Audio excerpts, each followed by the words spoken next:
तो मेरा ख़्याल है कि एज़ यंग एज़ 16-17 से शुरू कर सकते हैं मैरिजेस आज की डेट में। पंजाबी में कहते हैं मगरों ला रहे हैं कि यार एक बस एक ये भी काम है, चलो ये भी कर ही लेते हैं। अब वो जब ये भी कर ही लेते हैं तो वो कर ही लेते हैं कि रिज़ल्ट है कि चाहे शादी जल्दी हो या देर से हो, रिश्तों के लिए ना हमने तैयार किया है, ना बच्चियाँ तैयार हैं, ना माएँ तैयार कर रही हैं, ठीक है, ना बच्चे तैयार हैं। शादी में क्या फ़ंक्शन होने चाहिए, सीरत के मुताबिक हम कोई नहीं बात करेगा कि नबी सल्लल्लाहु अलैहि वसल्लम ने जब अपनी शादी की एक जंग के दौरान तो सारे सहाबा से कहा भी जिसके पास जो है वो ले आओ। तलाक वॉज नेवर अ टैबू। औरत की इद्दत पूरी होती थी, सहाबा पैगाम भिजवा देते थे। जब मियाँ बीवी कुत्ते बिल्ली की तरह लड़ रहे होंगे तो जो बच्चों पे जो साइकोलॉजिकल असरात हो रहे हैं ना, उससे बेहतर है कि वो अलग हो जाए। आजकल गले पे यहाँ अंगूठा रख के कहती हैं दूसरी शादी नहीं करने देनी, ना तुझे सुकून दूंगी, ना तुझे करीब आने दूंगी, ना मैं तेरी दोस्त हूँ, तुझे शादी भी नहीं करने दूंगी। तो हमारी वजह ना भाऊ आ रही है इस टाइम ससुराल, अब ससुराइल की तरह ससुराल, ठीक है। अब जब हम ससुराइल और ससुराल और भाऊ, जब हम ये टर्मिनोलॉजीज यूज़ करेंगे तो होगा क्या?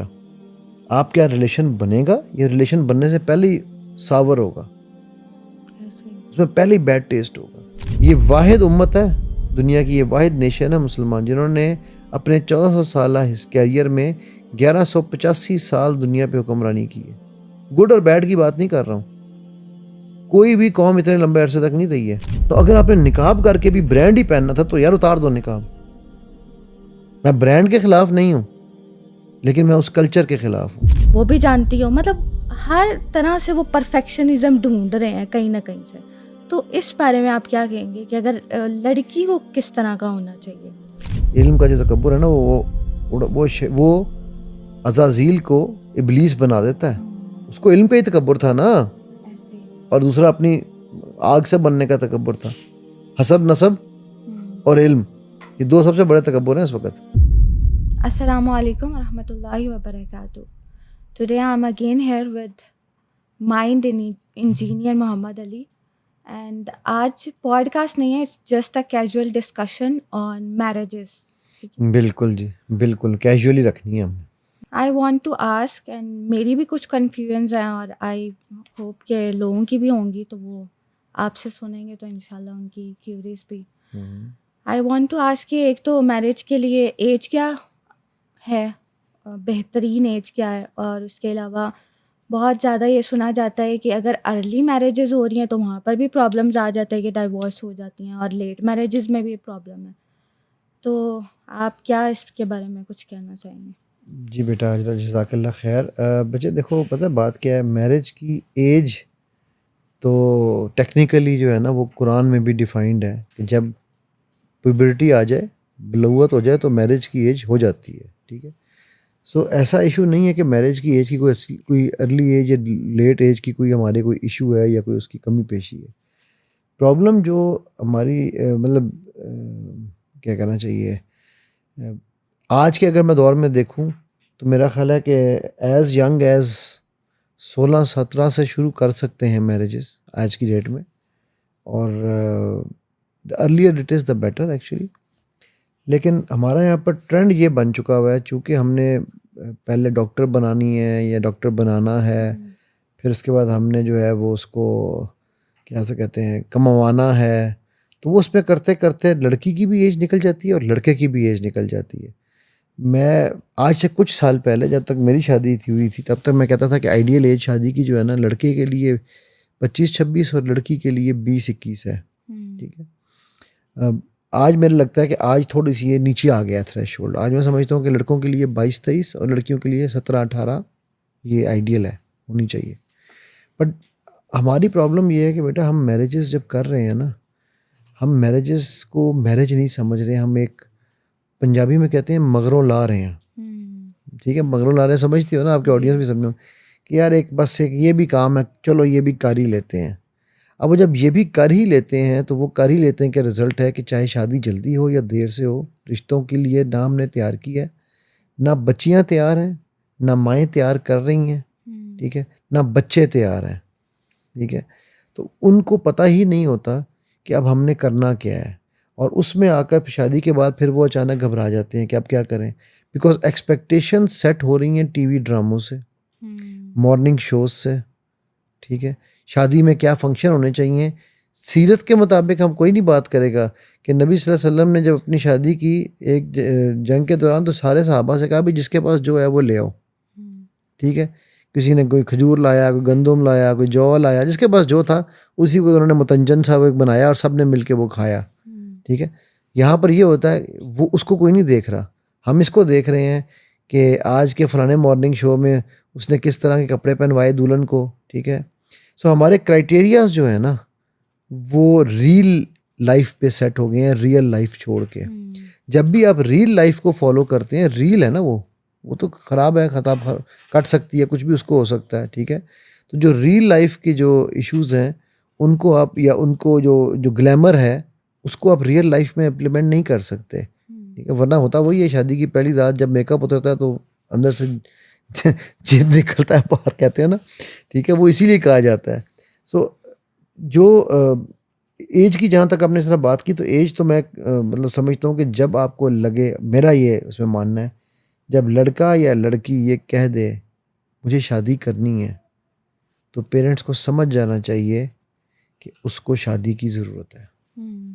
अब वो खुल के हमारे माशरे में नहीं कहते लोग, लेकिन जिस्मानी ज़रूरियात होती हैं। अगर वो लड़का लड़की आपसे खुद कह रहे हैं ना, इसी तरह नफ्सियाती ज़रूरियात भी होती हैं कि जी हमें ज़रूरत है कंपेनियन की, तो समझ लें कि उनको हराम से बचाना है तो उनकी शादी कर दें। ये एक बॉटम लाइन मैसेज है। अगर इसमें ये काउंटर क्वेश्चन हो कि फिर लड़का सेटल ना हो और लड़की भी उस तरह प्रिपेयर ना हो, तो फिर क्या होगा?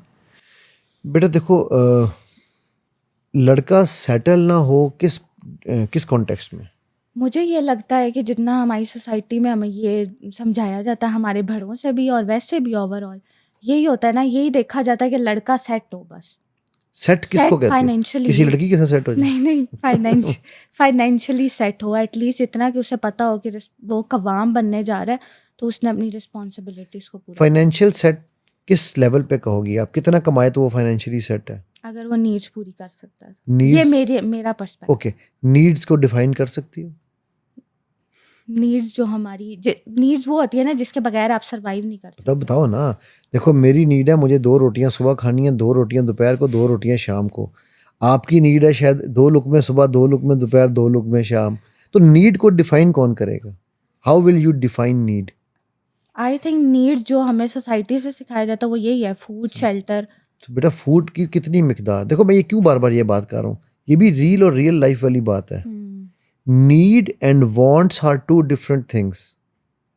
Are you talking about needs और you talking about wants? Need है सिर्फ खाने की, तो वो आप एक घर में अगर एक बच्ची नहीं आती है, ठीक है, तो जहाँ पर 6 लोग खा रहे थे वहाँ 7वें आदमी के खाने से घर वालों का खाना कम नहीं हो जाएगा। ऐसे ही है, लेकिन ये हर किसी की सोच नहीं है। बट मैं नीड, देखो मैंने क्या कहा है, नीड चाह रही हो या वांट चाह रही हो? मैं नहीं चाह रही, मैं आपको नहीं, ओवरऑल मैं भी उसी आपकी मैं जनरली बात कर रहा हूँ ना, मुआशरे के उन्हीं लोगों के सवाल, आप उन्हीं की वो नुमाइंदगी कर रही हो ना, जो आपको डीएम्स करते होंगे या आपसे पूछते होंगे। तो मतलब उनसे सिंपल सवाल ये है कि आप नीड्स की बात कर रहे हैं या वांट्स की बात कर रहे हैं, ठीक है। अगर आप नीड की बात कर रहे हैं, सो नीड जो है ना वो हम लोगों को वो चीज़ है कि जो ज़िंदा रहने के लिए चाहिए। वांट वो है जिसको हम ज़िंदगी समझते हैं। सो हमने अब ये देखना है कि आप नीड्स पूरी हो जाएंगी। अच्छा, मैं यहाँ पर ना, आपने एक लफ्ज़ यूज़ बोला कवाम, फिर आपने दूसरा बोला रिस्पॉन्सिबल।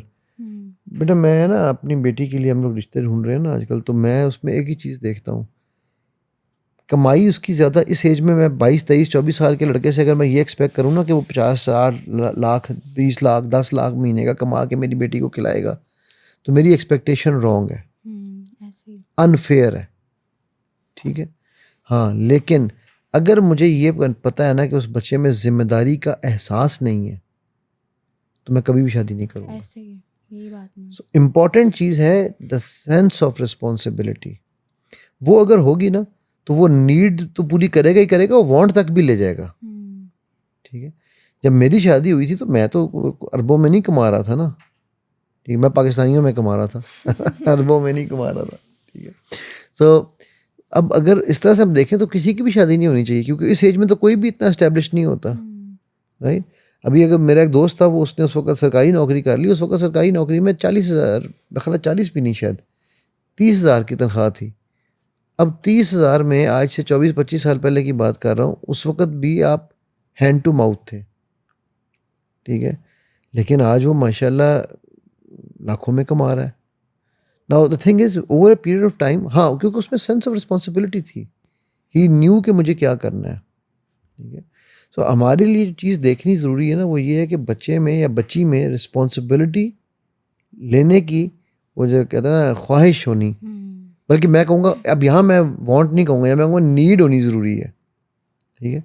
जहाँ तक रहा सवाल लफ्ज़ कव्वाम का, तो बेटा कव्वाम का जो मैं मतलब समझा हूँ ना, ठीक है, यह है कुरान का लफ्ज़ है, तो मैं तो उसकी डेफिनेशन से, लेकिन जहाँ तक इसका मैं मफहूम समझा हूँ, वो ये है कि the person who understands how to responsibly handle the situations, ठीक है, ये बात समझ आई है कि उसको ये पता है कि यार, अगर मैंने फॉर एग्जांपल मेरी बीवी और मेरी माँ में लड़ाई हो रही है ना, तो मुझे किसी की साइड नहीं लेनी, मुझे इंसाफ से फैसला करना है, ये कवाम का काम है। मुझे अगर मेरे बच्चे के लिए कोई चीज़ ठीक नहीं हो रही, तो मुझे मसलहत से उसको ठीक करना है, कवाम का काम है। मेरी बीवी के वालदैन की मैं इज़्ज़त करूँगा, तो वो मेरी वालदैन की इज़्ज़त करेगी, ये कवाम की समझ है। हमारे यहाँ पर एक्सपेक्टेशन ये होती है, मेरे माँ बाप, तेरे माँ बाप भाड़ में जाएं, और ये दोनों साइडें कर रही होती हैं। इसीलिए औरत ने आज तक चंदा चाचू नहीं कहा, और मर्द को चंदा मामू से प्रॉब्लम है। अगर मर्द चंदा मामू कहने लग जाए और औरत चंदा चाचू कहने लग जाए, तो शायद ये झगड़ा ख़त्म हो जाएगा हमारा। इसलिए जो इम्पोर्टेंट चीज़ है बेटा यहाँ पर समझने वाली, वो ये है कि सबसे पहली हमारी तरबियत ही नहीं हुई, ना हमारी बच्चियों की तरबियत हो रही है, ना हमारे बच्चों की तरबियत हो रही है। ये एक इंस्टीट्यूशन है। देखो, आप कहीं पर पढ़ रही हो, राइट, उस इंस्टीट्यूशंस के कुछ रूल्स एंड रेगुलेशंस हैं, कुछ नॉर्म्स हैं। क्या आप उस इंस्टीट्यूशन में स्लीपिंग सूट में जा सकती हो? क्यों? रूल नहीं है। अगर जाओगी तो क्या होगा? अजीब लगेगा मुझे खुद भी, मैं खुद, क्योंकि उनके रूल्स में ये चीज़ नहीं है, मैं उसको ब्रीच कर रही हूँ। लेकिन अगर आप, चलो अजीब भी लग रहा था, आप चली गई, तो वो क्या करेंगे? वो कहेंगे you can't sit, you can't enter, right. Even enter ही नहीं होने देंगे, सिट तो दूर की बात है, करेक्ट। तो अब बेटा वो वहाँ उस इंस्टीट्यूशन की एक नॉर्म है, एक चीज़ है, एक अनसेड एग्रीमेंट है। उन्होंने पीछे को लिखा हुआ नहीं होगा, पर it's an unsaid agreement, right. Now आप जब वो एग्रीमेंट तोड़ रही हो, तो आपको इसका वो कुदरत रखते हैं कि वो आपको फारिग कर दें वहाँ से। बेटा ये मैरिज, हम कहते सब हैं, इज़ एन इंस्टीट्यूशन। तो क्या इस इंस्टीट्यूशन के कोई रूल्स एंड रेगुलेशंस नहीं होंगे? होंगे ऑब्वियस। क्या आपको कभी किसी ने ये बताया है, ये सिखाया है कि यार मैरिज है, वो एक इंस्टीट्यूशन है, उसमें बंदे का क्या रोल है, बीवी का क्या रोल है, माँ बाप का क्या रोल है, बच्चों का क्या रोल है? क्या कभी किसी ने किसी इंस्टीट्यूशन में, स्कूल में ये चीज़ सिखाई है, कॉलेज में सिखाई है, माँ बाप ने सिखाई है? नहीं, राइट। नहीं सिखाते। अब हम क्या एक्सपेक्ट कर रहे हैं कि ये उस इंस्टीट्यूशन में स्लीपिंग सूट में जाएगी, ये जाएगा, और वो इस इंस्टीट्यूशन में कामयाब भी होकर आएगा। सो आप जब उस इंस्टीट्यूशन, अच्छा, मेरे नबी सल्लल्लाहु अलैहि वसल्लम ने, मेरी माओ ने, उम्महातुल मोमिनीन ने हमें सिखाई है।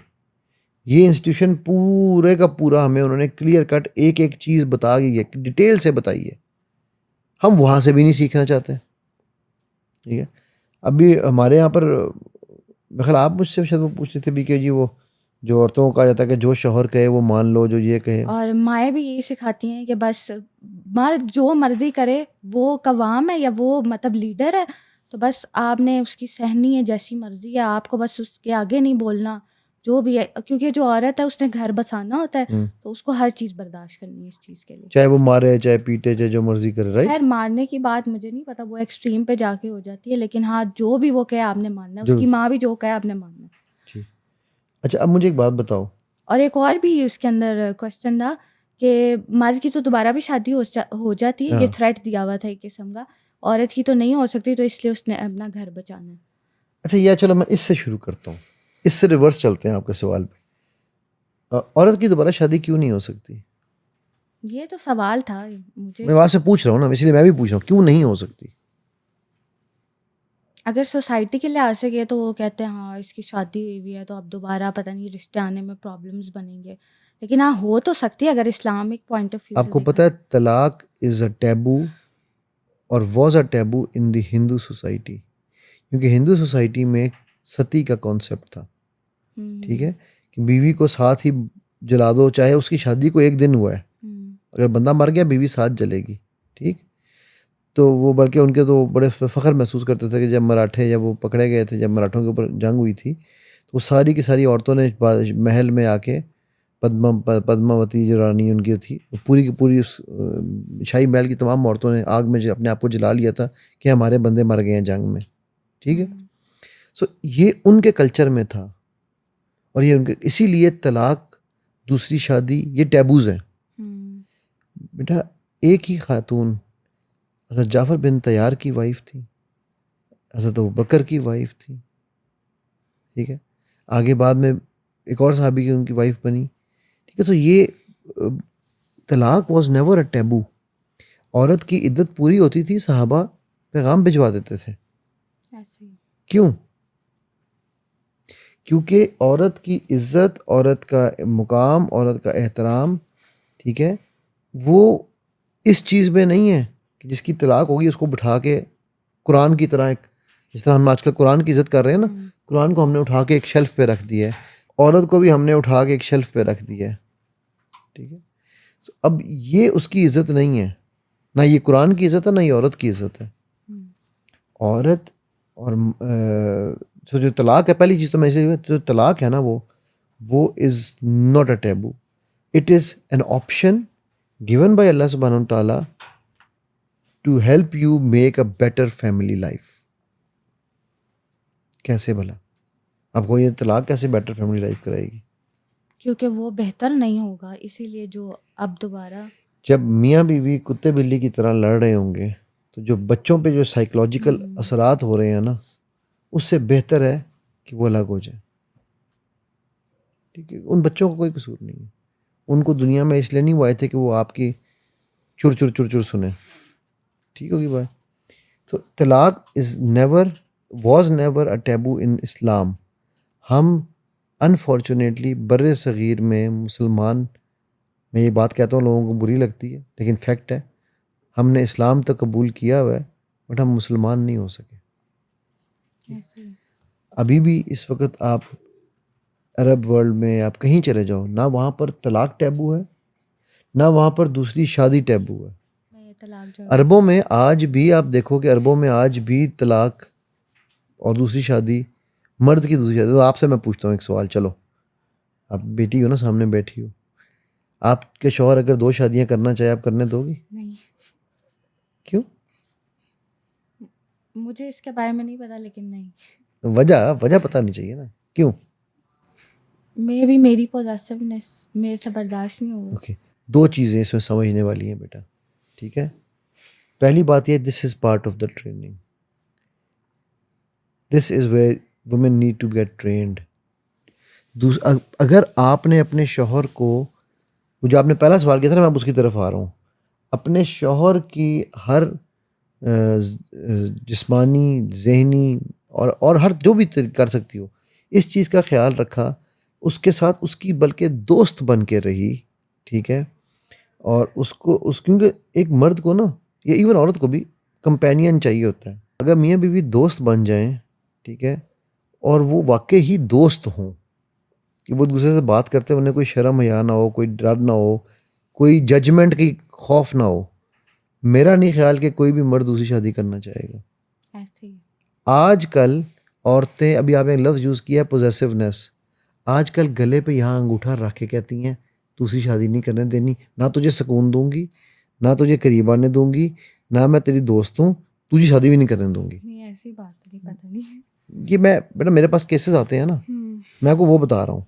ठीक है, और ये बहुत बहुत नॉर्मल है ये, उनकी औरतों को ये सिखाया जा रहा है कि मर्द को अगर अपने करीब आने दोगी तो वो जो है ना, उसको, उसका चार्म ख़त्म हो जाएगा, उसको दूर रखो, उसको तरसाओ, ये सिखाया जा रहा है।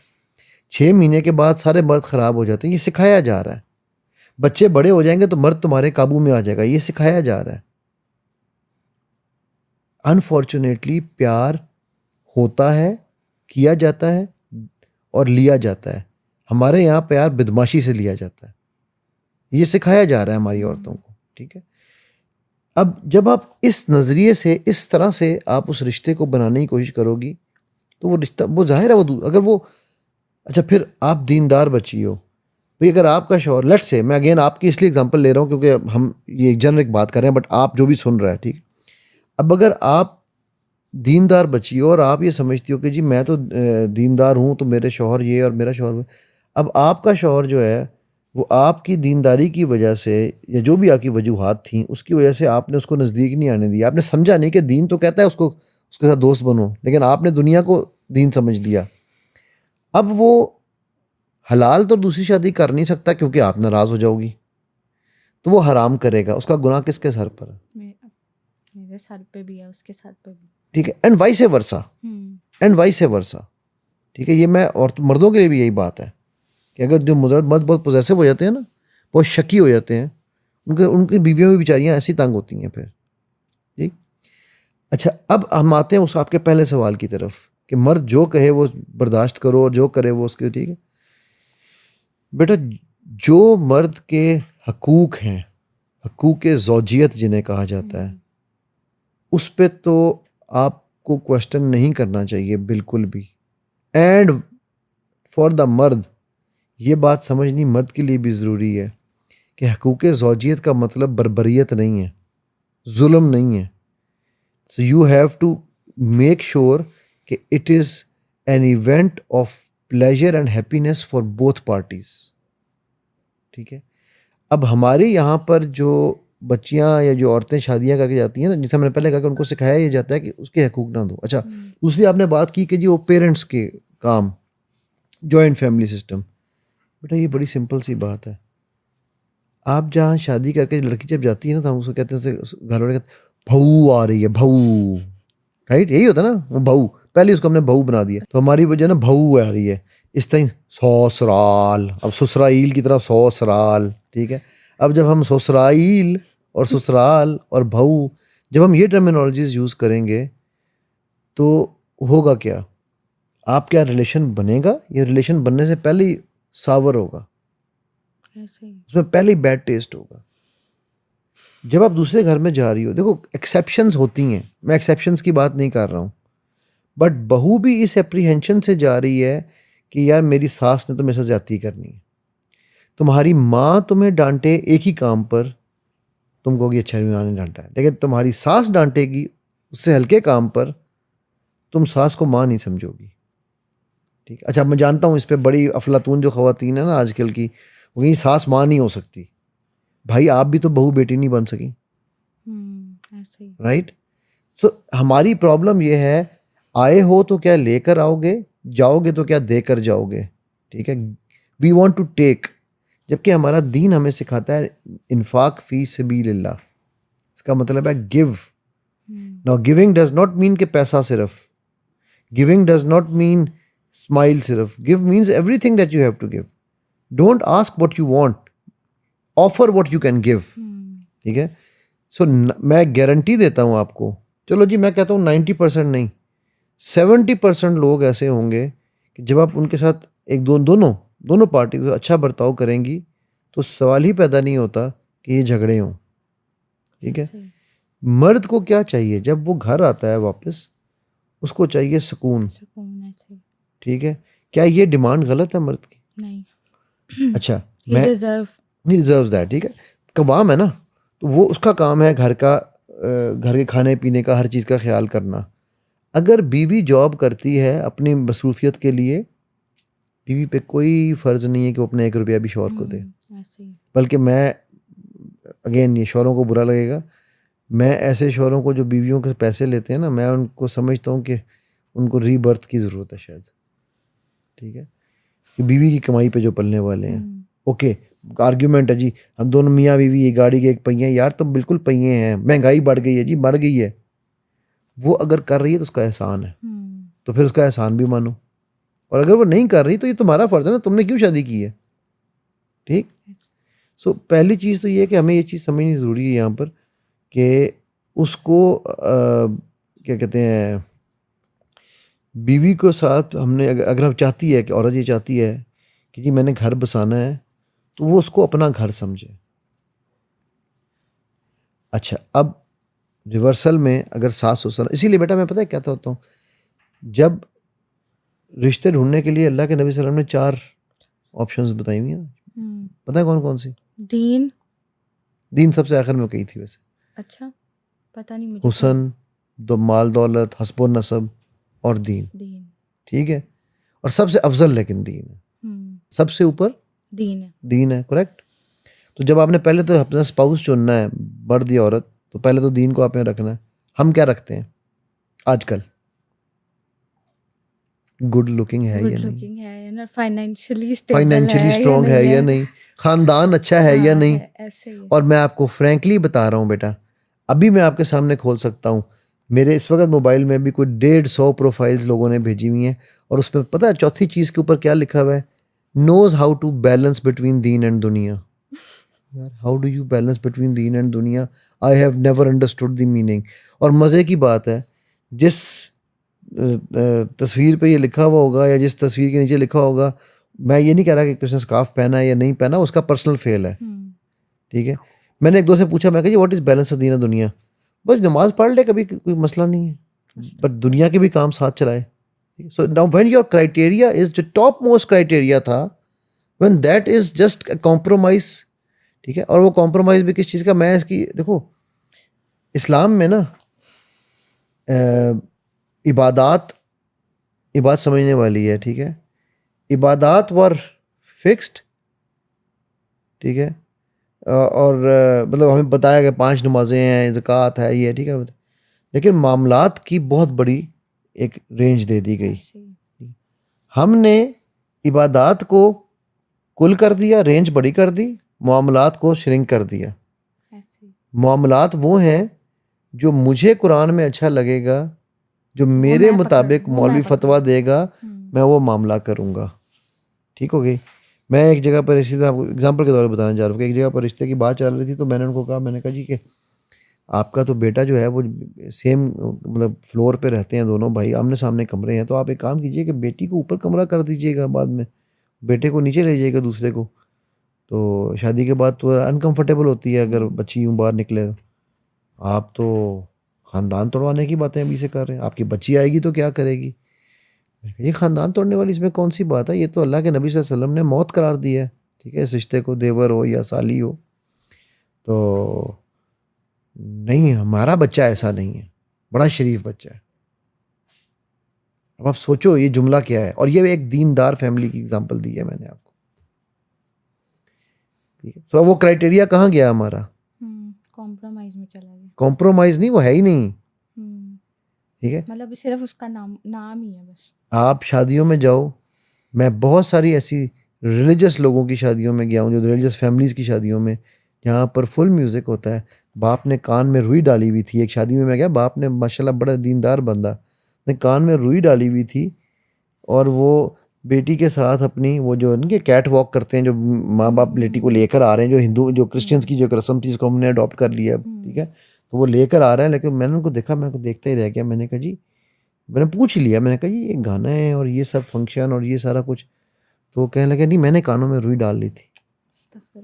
अब मुझे एक बताओ ना, मतलब मैं कहाँ खोलूँ, राइट? ऐसे ही है। सो जब हम ये सारे कॉम्प्रोमाइज़ेस करेंगे, तो बेटा ये आपके पहले सवाल का जवाब है, वो रिश्ते नहीं बनेंगे, वो कॉम्प्रोमाइज़ेस ही रहेंगे, वो शादियाँ क्यों ना टूटें, ठीक है। जिसमें दीन सबसे बड़ी प्रायोरिटी नहीं है। जिसमें दीन, चलो मैं कहता हूँ यार दीन ना सही, कोई तो आपके मॉरल्स हो ना, इसमें मॉरल है ही कोई नहीं। क्राइटेरिया क्या है? शक्ल सूरत। अच्छा, अब एक और, लड़कों की शक्ल से फ़र्क नहीं पड़ता, उनकी जेब अच्छी होनी चाहिए, राइट? सुनते हैं ये वाली बात? बिल्कुल ऐसे ही। ठीक है। लड़की जो है ना वो डॉक्टर होनी चाहिए, और वो खूबसूरत होनी चाहिए, ठीक। अपनी बेशक शक्ल देख के बंदा को थूकने को दिल ना करे, लेकिन उसको चाहिए वो। और तीसरी कि वो दीन और दुनिया में बैलेंस कर सके। ओ भाई, दीन और दुनिया बैलेंस क्या मतलब क्या है? यानी कि नौज़ बिल्लाह मिन ज़ालिक, आप ये कह रहे हैं कि दीन और दुनिया इकट्ठी नहीं चलाई जा सकती, दे आर टू कॉन्ट्राडिक्शंस। जबकि मेरे नबी सल्लल्लाहु अलैहि वसल्लम मुझे क्या दुआ सिखा रहे हैं, रब्बना आतिना फिद दुनिया दुनिया, कौन सी दुनिया, मेरी हसनता वफिल बेस्ट, वल आखिरत, उसके बाद कहने वाला। इसका मतलब है कि you can have them both at the same time. और ये साबित किया सहाबा ने, ये साबित किया ताबेईन ने, ये साबित किया तबा ताबेईन ने, ये साबित किया आपके कई सौ सालों के मुसलमान हुक्मरानों ने कि आप दीन और दुनिया दोनों साथ लेकर चल सकते हैं और कामयाबी से चल सकते हैं।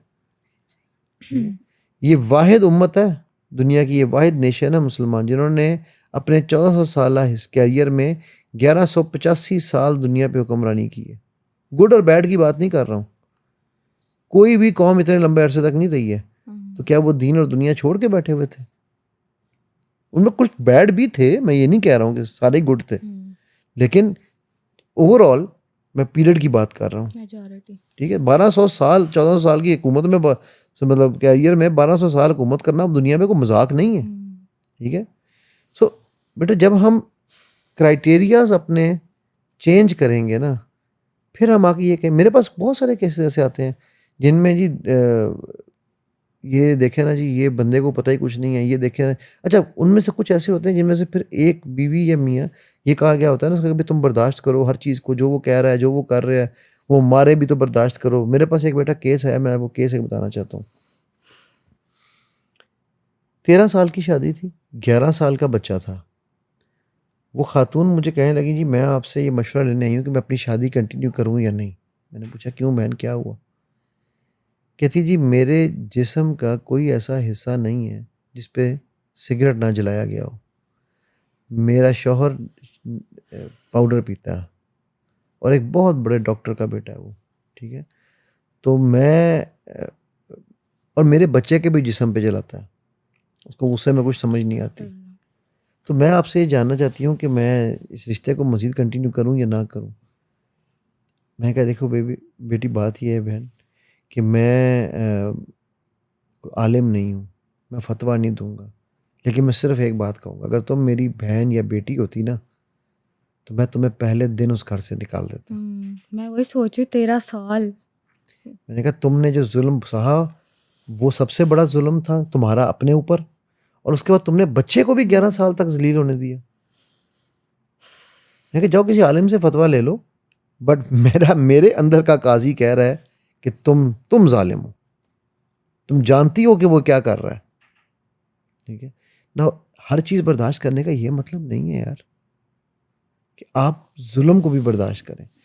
हर एक चीज़ की एक लिमिट होती है ना, हद होती है। सो जब भी वो चीज़ हद से तजावुज़ करेगी तो वो क्या बनती है, कुफर। ठीक, देखो इंसानियत की तजलील तो अल्लाह के नबी सल्लल्लाहु अलैहि वसल्लम ने ग़ज़वा बदर में जब सहाबा ने लाशें देखी तो उनको कुछ गुस्सा चढ़ा हुआ था, नबी सल्लल्लाहु अलैहि वसल्लम ने उसी वक्त मना कर दिया। हमने कहा लाशों को म्यूटिलेट नहीं करना, लाशों को ख़राब नहीं करना, कुछ नहीं कहना, कर ही नहीं सकते, अलाउड ही नहीं है। ठीक है, अच्छा फिर उसके बाद सिर्फ यहाँ बात नहीं ख़त्म हुई, हर चीज़ में आप जहाँ जहाँ पे आप देखती जाओ, मतलब मैं आपको बता रहा हूँ ना, जुदा हो दीन सियासत से तो रह जाती है चंगेज़ी। तो बेटा जब हमारी शादियाँ, हमारे रिश्ते, हमारी दोस्तियाँ इस क्राइटेरिया पे हैं कि तुमने लिबास कौन सा पहना हुआ है। अच्छा, विद ऑल ड्यू रिस्पेक्ट, आप माशाल्लाह निकाब करते हो बच्चे, मैंने निकाब वाली फैशन मॉडल्स देखी, ये आप भी समझ रही हो मैं क्या कह रहा हूँ। जी ऐसे ही। ठीक है, हमारे यहाँ पर एक निकाबी कल्चर में, वो आपका निकाब बहुत अच्छा है, ये मैंने खुद कानों से सुना। मेरे घर में मेरी बेगम, मेरी बच्ची निकाब करती हैं। ठीक है, तो वो मुझे कई दफ़ा कहती है कि अब्बू मुझे, बेटी में कह रही है अब्बू ये वो बाहर जो जाते हैं अक्सर तो लोग पूछ रहे होते हैं अच्छा ये कौन से ब्रांड का निकाब है। तो अगर आपने निकाब करके भी ब्रांड ही पहनना था तो यार उतार दो निकाब। मैं ब्रांड के ख़िलाफ़ नहीं हूँ, लेकिन मैं उस कल्चर के ख़िलाफ़ हूँ कि अगर आपने शो ऑफ कल्चर, रियाकारी ही करना था तो फिर उस निकाब का क्या फ़ायदा। राइट, निकाब से तो मॉडेस्टी आनी चाहिए ना, आपकी मैं मरनी चाहिए। बट जब हमने निकाब करके भी वही हरकतें करनी है तो फिर हम निकाब अल्लाह के लिए नहीं कर रहे हैं। ऐसे ही। और ये एक बहुत देखो, मैं ये आपको डिफरेंट वो इल्स बता रहा हूँ जिन सबको जब आप कंबाइन करते हो तो जो एंड रिजल्ट आता है ना, वो रिश्तों में दूरी है। हम्म, ठीक है, कुछ बात समझ में आ रही है, ये ज़्यादा दूर से चली आ गई रही है, है? बहुत समझ आ रही है। बहुत ज़्यादा समझ आ रही है। अच्छा, यहाँ पे मैं ये भी क्वेश्चन करना चाहूँगी स्टार्ट कि जब मोस्टली लड़के वाली साइड पे जब वो उन्होंने देखनी होती है ना लड़की, जितना मैंने सुना है, आप कह लें कि अपने अराउंड, तो वो ये देखते हैं कि अच्छा वो पढ़ी लिखी भी हो, मतलब एटलीस्ट वो अपनी जनरेशन को पढ़ा सके इसलिए पढ़ी लिखी भी हो, फिर उसके साथ साथ वो अच्छे ख़ानदान से, मतलब ये कि वो बड़ी अच्छी फैमिली हो, स्टेबल फैमिली हो, ठीक है। फिर थर्डली वो घरदारी भी जानती है, और अगर वो घरदारी नहीं जानती तो वो किसी काबिल नहीं है, ठीक है। हालाँकि मैंने ये भी सुना है कि अगर वो नहीं जानती तो वो आके भी सीख सकती है। वो भी जानती हो, मतलब हर तरह से वो परफेक्शनिज़्म ढूँढ रहे हैं कहीं न कहीं से। तो इस बारे में आप क्या कहेंगे कि अगर लड़की को किस तरह का होना चाहिए? बेटा, मैं आपने जो पहली बात की है ना, मैं उसके ऊपर 10,000% हूँ कि भाई बच्ची जो है उसको तालीम याफ्ता होना बड़ा ज़रूरी है। बल्कि मैं तालीम याफ्ता से ज़्यादा कहूँगा शऊर याफ्ता होना बड़ा हुँ, ज़रूरी है। क्योंकि उसने एक पूरी जनरेशन बनानी है, नेशन बिल्डर है। नेशन बिल्डर है। हुँ, अगर उसकी तरबियत ठीक नहीं है, उसको शऊर नहीं है चीज़ों का, तो एंड रिज़ल्ट क्या होगा? डिस्ट्रॉय हो जाएगा सब कुछ। डिस्ट्रॉय हो जाएगा सब कुछ। ठीक है। सो पहली चीज़ तो ये हमने समझनी है कि जी उसका लड़की का अगर वो क्या उसे कहते हैं, मतलब उसका तालीम और तरबियत दोनों जो है उसमें उसमें कोई कमी पेशी है, तो डेफिनेटली मैं it's a no go for me. ठीक है।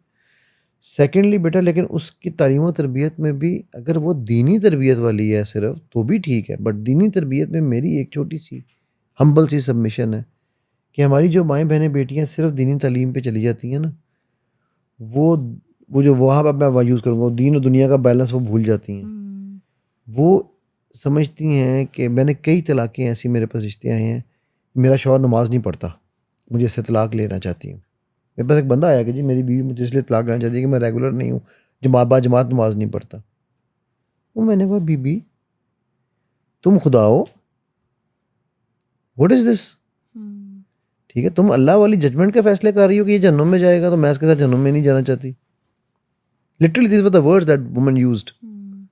भैया तुम दीनदार औरत हो यार, और वो आलिमा थी, पढ़ाती थी आगे। ठीक है। बहुत एक्सट्रीम पे ले जाता है ना, और अपने आप को वो प्राइड ले, हो जाता है ना लेकिन वो वो। एक्सट्रीम, हाँ, ये एक्सट्रीम गलत है। क्योंकि बेटा मैंने ना, एक हमारे दोस्त है, उनका एक जुमला मैंने कॉपीराइट किया हुआ है। वो कहते हैं कि मैंने अपनी ज़िंदगी में इल्म से बड़ा तकब्बुर नहीं देखा। ऐसे ही है।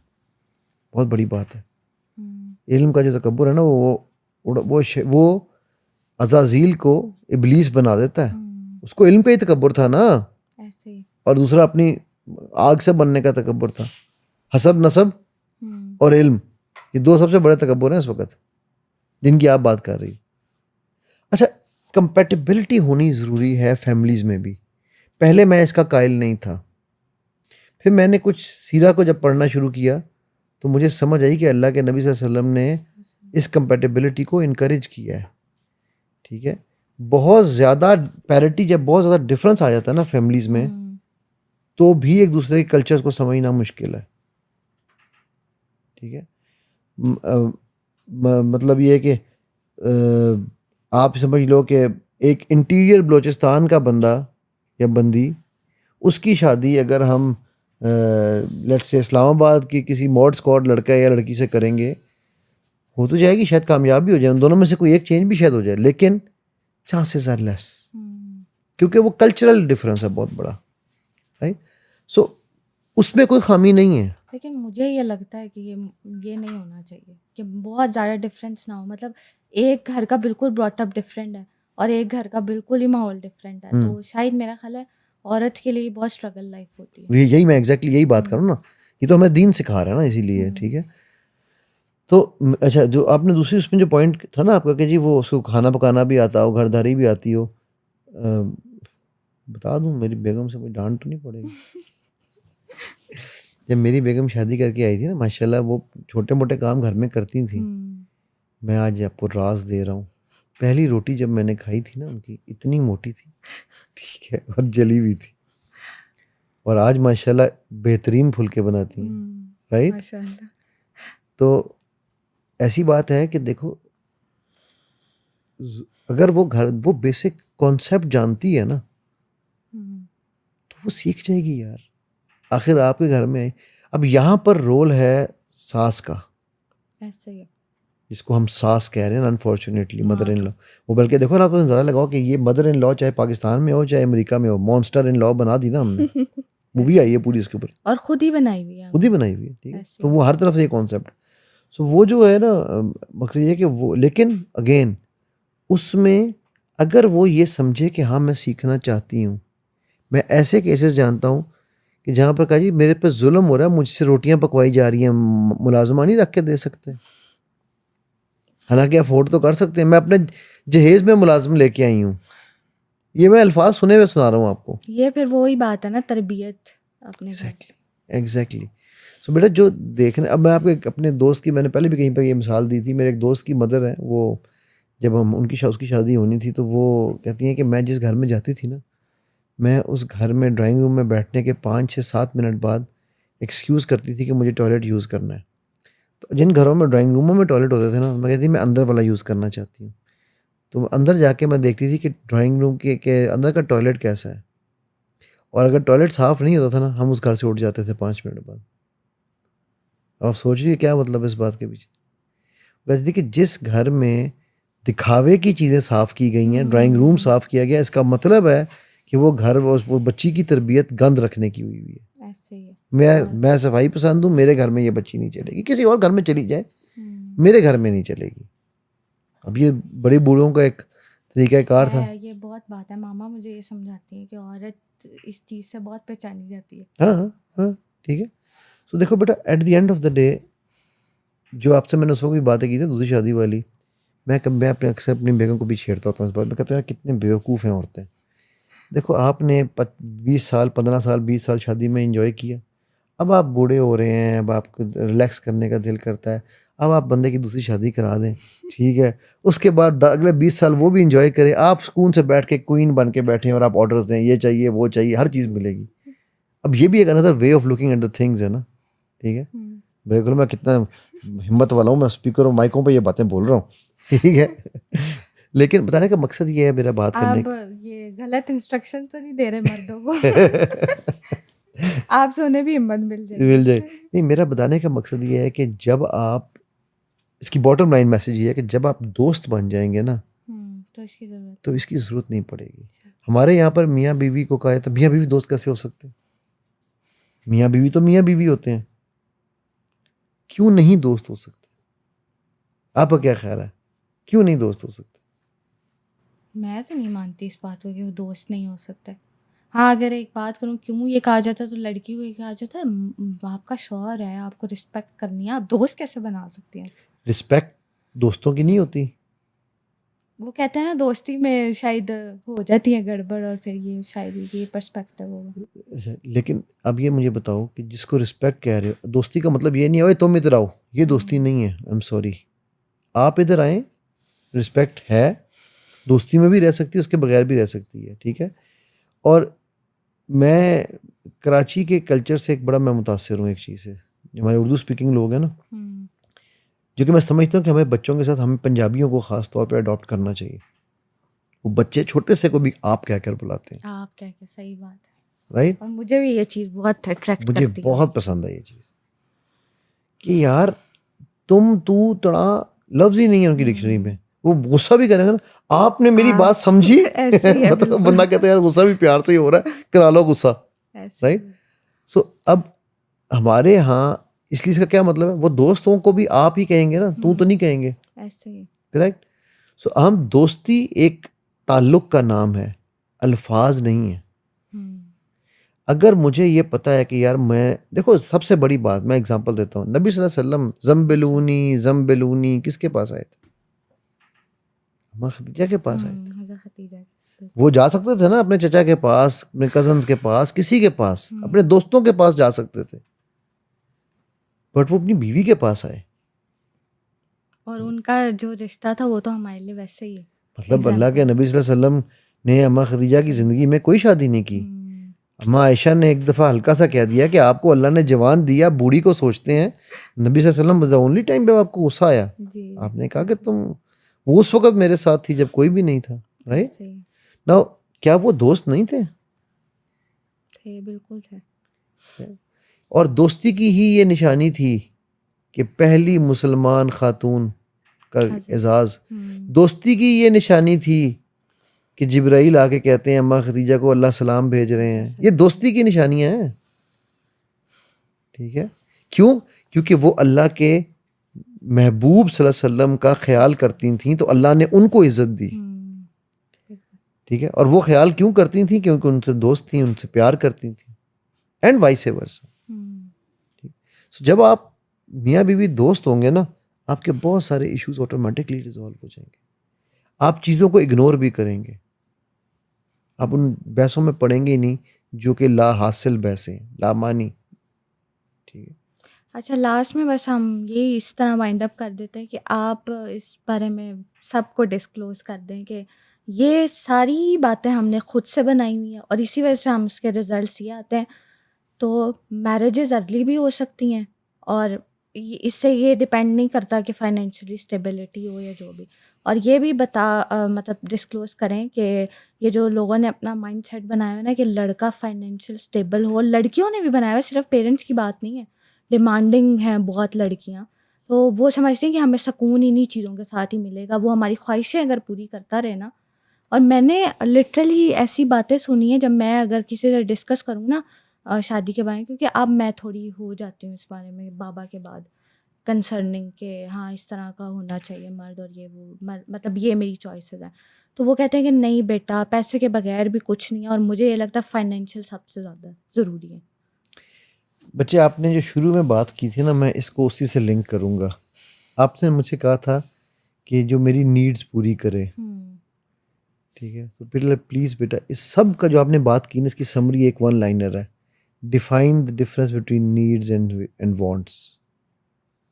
नीड्स पूरी आपकी हो जाएंगी। हुँ, और मैं आपको फ्रैंकली बताऊं, let me ask you a very blunt question.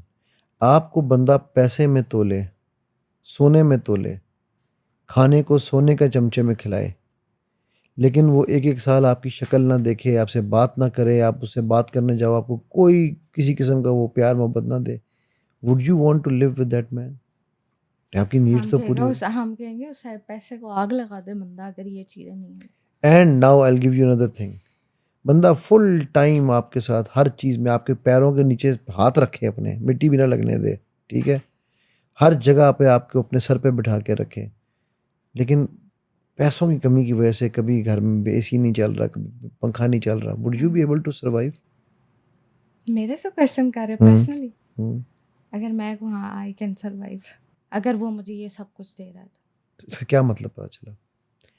Finances are important to meet our needs, but emotional is is there for our living. हुँ, जो हमारा साइकोलॉजिकल नीड्स है ना, they are far superior than our financial needs. But हमें चूंकि media दिखा रहा है हुँ, कि नहीं नहीं नहीं नहीं नहीं, लड़ाई झगड़े हों, मेकअप करके, वो पता नहीं कौन सी एक्ट्रेस थी उस दिन टीवी पे वो आई हुई, उसके हस्बैंड ने उसको मारा हुआ था पूरे मुंह पे, तो वो मेकअप करके उसने छुपा के वो आई हुई थी। तो वो ये बता ये रही थी कि जी मैं मेकअप उतारूंगी तो नीचे आपको वो नजर आएंगे निशान।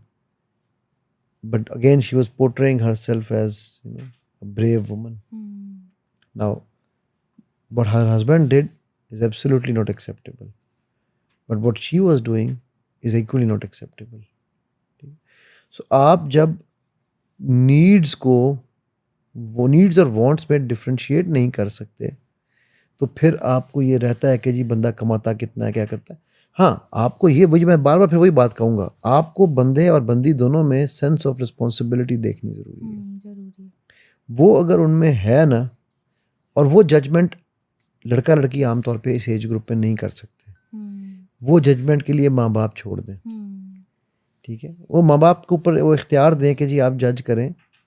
मैं लव मैरिज के ख़िलाफ़ नहीं हूँ, मैं कहता हूँ बिल्कुल करें, लेकिन आप जिससे भी लव मैरिज करने जा रहे हो उसके बाद आप उसकी जो फाइनल जजमेंट का जो डिसीजन है ना, वो अपने माँ वो बाप माँ पे छोड़ा। अभी मतलब मैं देखता हूँ ड्रामा, एक दिन किसी ने वो एक ड्रामे का मैं सीन में बैठा हुआ था, वहाँ ड्रामा लगा हुआ था, तो उसमें वो जनाब लड़की बड़े मज़े से ला के अपना बंदा बाहर से उसने खड़ा कर दिया, मामा आप इसे मेरी शादी नहीं कराना चाहती थी, मैं कोर्ट मैरिज कर रही हूँ। अब क्या सिखा रहा है आपका मीडिया कि जब माँ बाप मना करें तो जाओ जाए कोर्ट मैरिज कर रहा हूँ। जब आप ये सीख रहे हैं, ये सिखा रहे हैं, इस शैतानी डब्बे को यूज़ कर रहे हैं, ठीक है, मुझे मीडिया से बहुत प्रॉब्लम है। मैं खुद मीडिया में आता हूँ सारा, लेकिन मैं मीडिया की ये चीज़ों को बताता हूँ कि भाई आप लोगों ने ये शादियों के डाइवोर्सों की सबसे बड़ी रीज़न इस वक्त मीडिया है, मीडिया, ठीक है। क्योंकि एक्सपोज ही ये हो रहा है ना। ये वो एक्सपोजर गलत है ना। आप देखो ना वो मॉर्निंग शोज में जिस तरह की शादियों के स्टेज लगे होते हैं, जो मेकअप वालियाँ मेकअप कर रही होती हैं, मतलब मुझे तो समझ नहीं आती कि ये कौन से गुरबा का मेयार है। वो तो कहते हैं ना, वो एक क्लेम करती है कि जी हम तो गरीबों के लिए मेकअप सिखा रहे हैं, सस्ता मेकअप। भाई जितना तुम मेकअप करा रही हो, कितना को गरीब कोई कर लगा लेगा, ठीक। सो बेटा, जहाँ पर हमने जब तक इस अंडरस्टैंडिंग को नहीं समझा कि नीड्स क्या हैं, शादी की age is not an issue, बंदे की इनिशियल कमाई इज़ नॉट एन इशू, ठीक है। फिर हम तीसरा ये देखते हैं कि यार उसकी जायदादें हैं या नहीं है। यार उसने अगर अपने माँ बाप की जायदाद पे तुम्हारी बच्ची को पालना, तो फिर उसके जाके ससुर से शादी कर दो ना बच्ची की। मतलब ठीक है ना, सीधी सी बात है। तुमने जब उसके बाप की जायदाद देखनी है तो जाओ उसके बाप से शादी करो, फिर उससे क्यों शादी कर रही हो। और मेरा ये पर्सपेक्टिव है कि अगर मियाँ बीवी साथ भी तो ग्रो कर सकते हैं, एग्जैक्टली, क्यों और नहीं कर करते हैं। बड़ी एग्जांपल्स है, मैंने हाँ, देखी शादी के बाद पता नहीं कहाँ पहुंच कहाँ जाते हैं। पहुँचे एग्जैक्टली। अब देखो यहाँ पर वो फिर फ़र्क आएगा। आपने जो मुझे मैंने कहा था ना कि बीवी की कमाई नहीं, ये जो आप कॉन्सेप्ट दे रही हो इट्स अ डिफरेंट कॉन्सेप्ट कि बीवी कैन बिकम मैन स्पोर्ट। मैं अभी मेरी जो ग्राफिक डिज़ाइनिंग, अभी हमने ये फ्री कुरान एजुकेशन सेंटर के लिए ना हमने ग्राफिक उसकी एल्बम बनवानी थी, कि क्या प्रोफाइल, तो जो वो प्रोफाइल बना रहे हैं वो मियाँ बीवी हैं, बीवी डिज़ाइनर है, बंदा जो है ना वो मार्केटिंग करता है, बिजनेस लाता है, ठीक होगी, तो बीवी डिज़ाइन करती है। Now they are both, they said कि जी हमने शुरू की नौकरियां छोड़ के अपनी अपनी शुरू की, शादी के बाद ये डिसाइड किया था। अब देखो कितनी अक्लमंदी की बात है कि हमने ये डिसाइड किया था कि हमने अपने बच्चों की को फुल टाइम देना है, उनको हमने होम स्कूलिंग भी करनी है, सब कुछ करना है। तो वो अगर हम बाहर जॉब्स करते तो नहीं कर सकते थे, ठीक।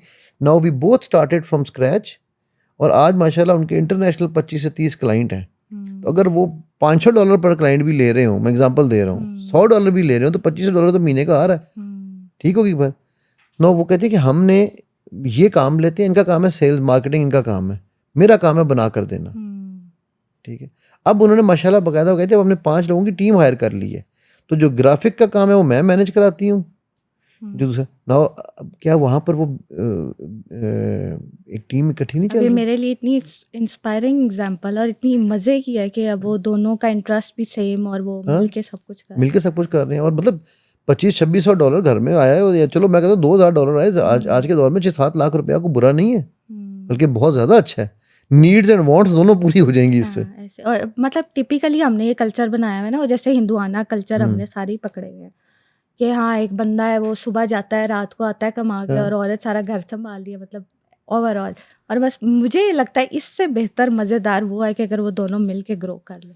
भाई आप मेरे नबी सल्लल्लाहु अलैहि वसल्लम की एग्जांपल ले लो ना, अम्मा खतीजा का सामान आप सल्लम बेचने जाते थे ना, देखे। राइट, अम्मा आयशा के साथ काम कराते थे ना, खेलते भी थे, तो यार वो दोनों इकट्ठे ग्रो किए थे ना। अम्मा आयशा की तो तरबियत ही आप सल्लम ने एक किस्म की है, जिस एज में शादी हुई थी उनकी, ठीक है। तो ये तो बेटा बिल्कुल this is absolutely wrong concept कि एज क्या होनी चाहिए, फाइनेंस। हाँ, आपने इतना ज़रूर देखना है कि यार वही मैं बार बार वही कह रहा हूँ कि बंदे में सेंस ऑफ रिस्पॉन्सिबिलिटी होनी चाहिए, एक बेसिक उसका ट्रैक भी होना चाहिए। अब ये नहीं कि आपकी अगर बच्ची जो है वो डॉक्टर है, PhD की हुई है उसने, और आप उसको एक रिक्शे वाले के साथ सिर्फ इसलिए बांध दें कि यार रिक्शे वाले के पास जो है ना घर बड़ा है, वो भी ज्यादती है। हाँ, ये भी गलत है, ठीक है, वही आप वही वाली बात है, इतना भी डिफरेंस नहीं होना चाहिए, पैरिटी। और एक और मैं आखिरी पॉइंट यहाँ पर इंपॉर्टेंट मेंशन करता हूँ, हाँ, लड़का लड़की का एक दूसरे को पसंद करना भी फिजिकल अट्रैक्शन बड़ी ज़रूरी है। इसकी मिसाल एक सहाबिया की है, जो जब वो मुसलमान हुई तो उन्होंने अपने शौहर जो थे, दो ग़ुलाम थे दोनों, ठीक है, जब आज़ाद हुए मुसलमान हुई तो उन्होंने अपने शौहर को से कहा कि मुझे तलाक चाहिए। तो ग़ालिबन बरीरा नाम था उनका, मेरे ज़हन से नाम अभी स्लिप हो रहा है। तो उन्होंने आप वसल्लम ने उनसे कहा कि उस बंदे ने आके ना उनके शौहर ने बड़ी कि मैं इस्लाम कबूल कर लूँगा, मुझे इससे शादी ना छोड़े। वो बहुत खूबसूरत थी और वो उस तरह के नहीं थे। तो उन्होंने कहा कि जी नहीं, मुझे इसकी शक्ल नहीं, मैं तो मजबूर थी गुलामी में कि शादी करा दी गई।